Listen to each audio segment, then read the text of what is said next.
Okay, hello again. So here we're gonna solve this equation using the completing the squares technique. Okay, so and again, so like I mentioned before, the quadratic formula can be used with any quadratic equation, so that I don't want you to get stressed out if the completing the square technique is difficult or it's hard to understand at first. And I admit that it is hard to understand at first, so don't feel that you have to. I mean, I do want you to learn it, but don't feel like if you don't learn it right now that you're basically not going to learn anything else. Just watch the video a couple of times, and if you need to, if you feel it's too hard right now, that's okay. But if you wanna or if you see that it's easy, I mean that's great too. But always know that if you do have a quadratic equation, you can always solve it with the quadratic formula. That being said, completing the square is important, and there are going to be applications where we're going to be able to use it. I'll tell you more about those applications later. They deal with circles. But anyway, so here we go. So our key idea when we're doing the completing the square again is that basically we look at this relationship that x plus a squared equals x squared plus 2ax plus a squared, and we want to match these two first terms, x squared plus 2ax, to these terms here.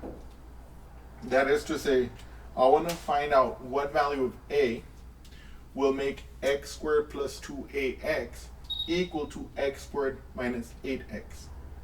Well, this will occur, of course, if 2a somehow equals negative 8.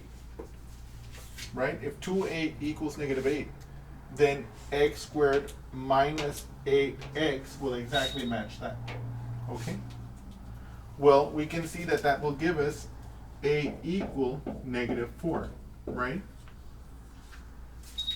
So then we plug that into our formula. So x plus negative 4 becomes x minus 4 squared equals x squared minus 8x, because plus 2 times negative 4 becomes plus negative 8, which is minus 8x, and then plus a squared. Well, our a here is negative 4. Negative 4 squared is positive 16, because negative 4 times negative 4 is positive 16. A negative times a negative is positive, and 4 times 4 is 16. So negative 4 squared becomes negative 4 times negative 4, which becomes positive 16. Anyway, so now I want you to notice this. Once we've done that, notice how this is exactly that, right? So now what I'm going to do is I'm going to subtract the 16 from this side. I'm going to subtract the 16 from this side. And I get that x minus 4 squared minus 16 must equal x squared minus 8. Okay? X squared minus 8x. Okay. Okay. And so this formula, which again, you don't have to memorize. You can always calculate it the same way we did it originally. But this formula allows us to transform this piece of this expression, of this equation, into this term here. You see? This, which is in our equation, x squared minus 8x, can now be written as x minus 4 squared minus 16. So let's do that over here.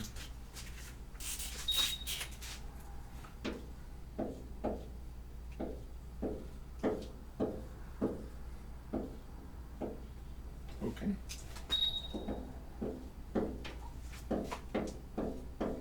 So this is this from the logic we did over here. And then I bring down the 4 because this equation includes that positive 4, and then it equals to 0. Okay? So now we're going to simplify this. I ask myself, what is negative 16 plus 4? That's going to be, so I can write this equation as x minus 4 squared minus 12 equals 0, right?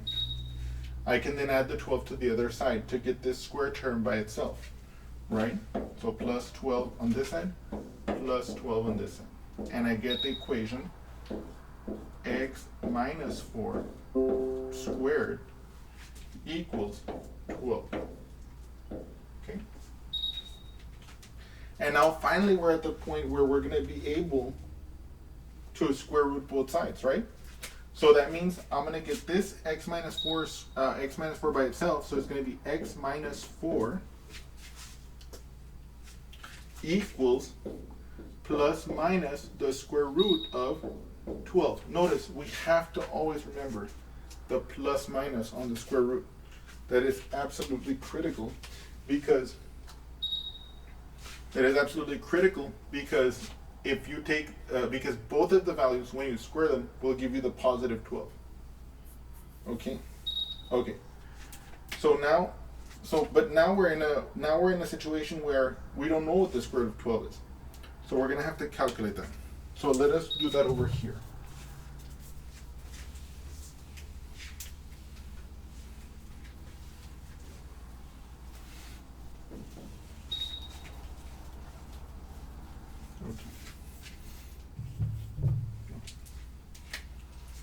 So I want to calculate the square root of 12. So the first thing I'm going to do is I'm going to make a factor tree for 12.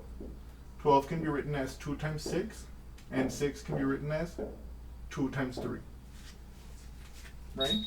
So therefore I can write the square root of 12 is equal to the square root of 2 times 2 times 3. Okay? And I can see here that I have a pair of 2's inside. So this will give us 1 2 on the outside, and the 3 which remains on the inside just remains on the inside because it's not paired with anything. We can't pull it out, right?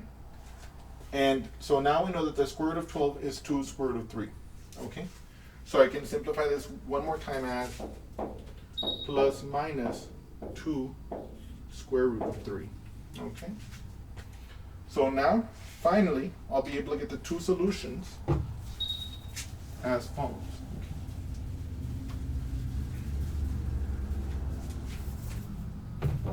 So on the one hand, I can get x minus 4 equals to 2 square root of 3.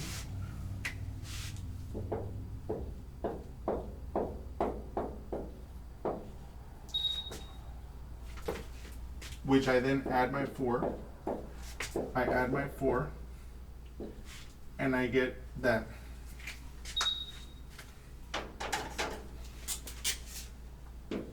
x equals 2 square root of 3 plus 4.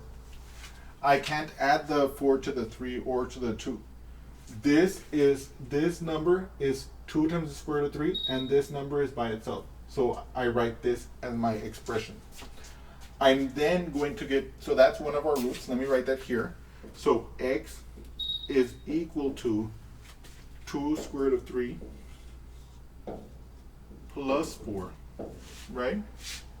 And then to get the other root, I'm going to set the left-hand side x minus 4 equal to the negative 2 square root of 3. Likewise, I add 4 to both sides to get the x by itself. And I get x equals negative 2 square root of 3 plus 4. So finally my second root is x equals negative 2 square root of 3 plus 4. Okay? And there you have it. This equation has been solved via the completing the squares technique.